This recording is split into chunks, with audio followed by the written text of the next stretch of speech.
इसको होश है। আরে তুমি যদি ইতনাকে বেহেজাব দেখতে চাও, আরেকটা তুর পাহাড় লাগবে, আরেকটা মুসা লাগবে, তুর পরে ছাই হয়ে যাবে। মুসা কালিমুল্লাহর মতো তুমিও দেখতে পারবে না, হয়রান হয়ে যাবা। এর জন্য তিনি পর্দার আড়াল থেকে ভালোবাসে, পর্দার আড়াল থেকে তোমার জন্য নিয়ামত বরকত দান করে।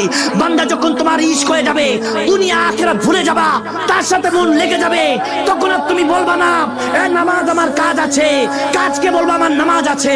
তখন দুনিয়াদারি তোমার কাছে ভালো লাগবে না, তখন তুমি একাকিত্ব যখন থাকবা, গুনাহ তোমাকে ছুঁতে পারবে না, তখন তুমি এখান দিয়ে চোখ বন্ধ করবা, ওখানে কিসমতের চোখটা আল্লাহ খুলে দিবে। ডাক দিয়ে আরশা থেকে বলতে পারে, ওগো কামলিওয়ালা নবী কি করছেন?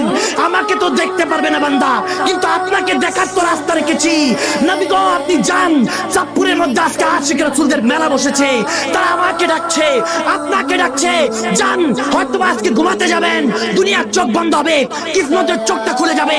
মানরানি ফাকাদাল হক, যদি কামলিওয়ালা নবী আপনার স্বপ্নে চলে আসে, তাহলে তো আপনার দিলটা মক্কা মদিনা হয়ে যেতে পারে, ঠিক না? সেই নবীকে দেখতে চাই কি চাই না? আর দুই হাত তুলে দিয়ে কে কে চাই? দুই হাত তুলে দিয়ে তাকবীর।